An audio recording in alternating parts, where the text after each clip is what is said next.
어떤 산업이든 그 돈을 아예 안 쓰는 고객부터 많이 쓰는 고객까지 세그먼트를 나눠볼 수가 있어요. 모바일 게임의 경우는 콘솔 게임과 달리 콘솔 게임의 경우는 보통은 5만 원에서 한 싸게는 한 4만 원, 비싸게는 한 8만 원짜리 컨텐츠를 하나 사서 한 달에서 두 달 열심히 플레이를 하시고 중고로 파는, 그러니까 인당 객단가가 8만 원을 넘어가기 어려운 구조를 가지고 있죠. 모바일 게임은 안에서 아이템을 판매하는 형태의 비즈니스 모델을 가지고 있기 때문에 아시다시피 린저씨 같은 분들이 1,000만 원 억 단위를 실제로 쓰십니다. 저희 같은 경우도 제가 연간 원스토어에서 게임에 1억 넘게 쓰시는 분들 찾아보면은 100분 정도 나오시는 것 같더라고요. 대략 이런 분들은 뭐 가구 수입을 한다거나 아니면 의사하거나 펀드 매니저인데 게임에 너무 많은 시간을 쓸 수는 없고, 그러니 이제 시간을 통한 레벨업이 아니라 지출을 통한 레벨업. 이분들은 돈은 많으시고 시간이 없거든요. 돈을 통한 레벨업을 추구하시는 분들처럼 핵과금러를 이제 형성을 보통 하시게 돼요. 제작 규모는요, 그 대략 게임이 한 20억, 게임이나 영화나 대략 한 10억에서 20억 정도가 평균으로 들어갑니다. 영화 같은 경우는 보통 만드는데 한 500억 들어가면은 마케팅비에 500억을 쓰거든요. 그 대충 룰이에요. 그러니 이제 25억 중에서 실제로 한 12억 정도가 영화 제작비에 들어간다고 볼 수 있고, 저 정도의 돈을 개인이 조달할 수 없기 때문에 상당히 이제 법인화가 진행된 시장이라고 말씀드릴 수가 있을 것 같아요. 그리고 이제 흥행산업이라는 특징이 있는데 어떤 뜻인지는 아시죠? 많이 팔리면은 크게 성공하고요. 망하면은 그냥 아무 매출도 나지 않습니다. 최근 모바일 게임 업계에서의 좀 트렌딩 키워드를 4개를 뽑았는데요. 첫 번째는 이제 플랫폼 독점 해소입니다. 이제 국내의 경우도 이제 작년에 전기통신사업법이 개정이 되면서 구글이나 애플 같은 사업자들이 내 결제만 무조건 쓰라고 강요하면 안 된다는 이제 이게 법안화가 됐는데, 유럽이나 이제 미국 같은 경우에는 거기서 한 수를 더 떠서 현재 애플 아이폰 같은 경우는 애플 외에 어떤 사업자도 안에서 앱스토어 사업을 할 수가 없는 구조로 돼 있거든요. 애플이 완전히 막아놨습니다. 이걸 열어서 애플이 아닌 사업자도 앱스토어를 할 수 있게 해야 한다는 그 규제가 유럽의 경우는 디지털 마켓 액트라는, 아마 이제 올해 통과가 됐기 때문에 올해 12월 정도까지 아마 법제화가 진행이 돼서 내년에 시행이 될 것 같아요. 구글과 애플이 독점하는 시장에서 다른 사업자들이 들어갈 수 있는 시장으로 좀 변모하고 있는 게 하나고요. 두 번째는 앞에서 잠깐 말씀드렸던 이제 블록체인 쪽인데, 먼저 좀 알아두셔야 되는 거는 국내에서는 속칭이 이제 퓨어 블록체인 게임은 불법입니다. 이거는 아마 신문 시사에 관심 있는 분들은 아시는 우리나라의 게임법이 예전에 이제 바다 이야기라는 그 PC방처럼 했지만 실제로는 도박장이었던 그때 만들어진 법령이라서 그런데요. 그 규정 안에 그 게임 안에서 어떤 현금으로 환산될 수 있는 가치의 아이템을 지급하면 안 돼요. 그게 이제 도박의 정의하고 맞닿아 있기 때문에 P2E, 속칭 이제 Play to Earn이라는 용어는 게임 안에서 벌어들인 인게임 아이템을 내가 돈으로 바꿔서 어떤 실제 그걸로 쌀먹을 할 수 있는 과자도 사 먹고 이런저런 뭐 마우스도 사고 할 수 있는 현금성 있는 재화를 획득할 수가 있어야 되는데 국내는 현재 불법으로 되어 있습니다. 아마 게임산업법 개정이 논의가 되고 있기 때문에 향후 기출을 좀 봐야 될 것 같고요. 메타버스 세 번째 키워드인데요. 아직 시간 더 필요한 것 같습니다. 아직은 훨씬 더 대중화를 시키기에는 가야 될 길이 좀 더 있고 기술 발전도 더 필요해서 아마 퀘스트2를 훨씬 뛰어넘는 기기가 시장에 풀려야 되는데, 그 기기가 풀릴 때까지 아마 돈이 좀 더 들어가야 되는 것 같아요. 그래서 아마 다음 세대나 다음 세대까지 좀 롱텀으로 보고 가야 되는 시장이 아닌가라고 생각하고 있습니다.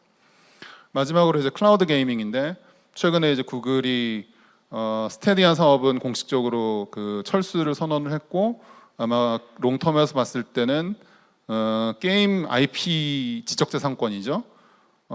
게임과 그다음 기기와 클라우드 세 개를 다 가지고 있는 마이크로소프트가 아마 굉장히 좀 크게 나가실 것 같고, 모바일 게임을 클라우드로 이제 플레이하는 어떤 서비스들도 이제 시장에 나오고 있어서 보통은 이제 게임을 오래 하시는 분들 같은 경우에는 하나 돌려놓고 나는 신경 안 쓰고 안에 뒤에서 계속 돌아가는 이런 그 24시간 돌려놓고 그 안에서 남들보다 조금이라도 더 레벨을 올리겠다는 분들이 계신데, 이런 분들한테는 어필할 수 있는 여지가 좀 있어서 아마 모바일 쪽 클라우드 게이밍의 미래도 좀 있지 않을까 생각하고 있습니다. 그 두 번째로는 이제 그러니까 모바일 게임이 아니라 게임 플랫폼 얘기를 좀 드릴게요. 이제 플랫폼의 역할은 크게 백화점과 그 다음에 안에 들어있는 어떤 뭐 패션 브랜드의 관계와 같습니다. 백화점이 광고를 하고 백화점이 가능하면 지하철역에다 붙여서 건물을 지어서 사람들을 데려오는 역할을 하죠. 이걸 이제 백화점 안에 들어있는 가게 하나하나가 그 일을 하려고 하면 중복 투자가 발생하니까.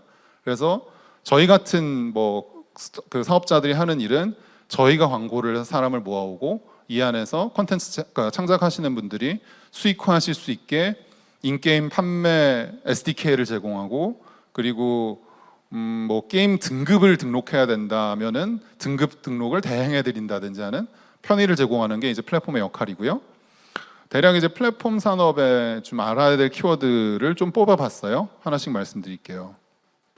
모든 플랫폼 사업은 일반적으로 그래서 2개 이상의 고객군을 갖습니다. 저희도 똑같아요. 그 게임 사주시는 분들도 있어야 되고 게임 만들어서 올려주시는 분들도 있어야 되니까. 그래서 대부분의 플랫폼 사업은 이제 양면 시장 모델이고, 당연하지만 그래서 플랫폼의 힘은 뭐 셀러가 뭐 예를 들어 플랫폼 A에는 셀러가 100명이고 플랫폼 B에는 셀러가 1000명이다. 플랫폼 B의 파워가 10배 정도 높다고 봐야 될 거고, 고객도 마찬가지고요. 그래서 플랫폼의 힘은 대략 이제 공급 시장 실제 셀러를 얼마나 모시고 있느냐, 그리고 구매할 수 있는 고객을 얼마나 모시고 있느냐, 요걸로 간단하게 정해 볼 수 있어요. 두 번째로 플랫폼 사업에서 말씀드리고 싶은 키워드는 뉴트럴리티, 그 중립성입니다. 그 아시다시피 이제 전기차 산업에서 핵심은 보통 이제 배터리라고 이야기해요. 그래서 아니 LG 엔솔도 그렇고 SK도 그렇고 배터리를 만드는데 완성차를 만들지는 않죠. 이유가 뭘까를 생각을 해보면 되게 심플합니다. LG 엔솔이 만일 전기차를 직접 만드시게 되면은 그때는 이제 테슬라에 공급하는 물량을 포기해야 되는 문제가 생기죠. 테슬라가 내 경쟁자한테 그러니까 배터리를 공급하는 회사를 키워줄 이유가 없어지니까. 그래서 일반적으로 이제 컨텐츠 플랫폼 산업에서는 그 똑같은 이슈가 생겨요. 지금까지 굉장히 많은 게임 회사들이 직접 플랫폼이 되시기를 희망을 했지만은, 예를 들어 뭐 넷마블이 게임 스토어를 만드신다. 넥슨이 거기에 게임을 잘 안 넣으려고 하시겠죠. 넷마블 좋은 모습을 보실 수가 없으니까. 이런 이해관계 불일치가 발생하기 때문에 어떤 플랫폼 그 컨텐츠 제작과 독립돼서 어떤 전문적인 플랫폼 사업을 하게 되는 사업자들이 할 수 있는 역할이 좀 생기게 됩니다. 마지막 세 번째는 이제 이코노미즈 오브 스케일, 규모의 경제 효과입니다. 대부분의 플랫폼 사업은 무료 유저가 엄청 많기 때문에 이분들이 들어와서 실제 과금은 안 하고 업데이트만 받아가시는 트래픽을 감당해야 되기 때문에 기본적으로 투자를 엄청 많이 해야 돼요. 네이버도 똑같으시고 카카오도 똑같아요. 여기서 비용 구조를 봤을 때 보통 고정비, 변동비라는 개념이 있습니다. 변동비는 예를 들어 결제 수수료 같은 거예요. 이제 보통은 뭐 신용카드 회사 같은 경우에는 그 가맹점에 따라 차이는 있지만 보통 뭐 3% 정도의 수수료를 받으시거든요. 제가 이제 식당을 하는데 식당에서 1000만 원어치 신용카드 결제 수수료가 발생했다. 그러니까 신용카드 결제가 발생했다. 보통 30만 원 정도를 신용카드 수수료를 내게 되어 있습니다. 그러니까 2천만 원이 되면 60만 원이 되는 거고 3천만 원이 되면 이제 90만 원이 되겠죠. 매출이 늘어나면 정비례해서 늘어나는 게 변동비고요. 고정비는 매출이 늘어난다고 해서 정비례해서 늘어나지는 않는, 뭐 서버를 내가 만들었는데 서버를 갖추는데 트래픽이 2배가 됐다고 해서 서버를 2배로 늘려야 되는 건 아니거든요. 공통적으로 들어가는 서버가 있기 때문에. 그래서 뭐 매출이 100일 때는 그러니까 마이너스 20이 나는 사업이 매출이 200이 되면 갑자기 이제 마진율이 15%로 올라가게 되고, 매출이 300이 되면 마진율이 다시 27%로 올라가게 되는, 규모가 커지게 되면은 이제 손해가 갑자기 이익으로 전환되면서 빨라지는 효과를 갖는 게 좀 플랫폼 산업의 일반적인 특징입니다. 그래서 모든 플랫폼은 규모를 키우는 데 집중하게 되어 있고, 뭐 저희도 예외는 아닙니다. 그럼 제가 준비한 내용은 여기까지고요. Q&A 세션에서 궁금하신 내용에 대해서 조금 더 상세하게 답변 드릴 수 있도록 하겠습니다. 감사합니다.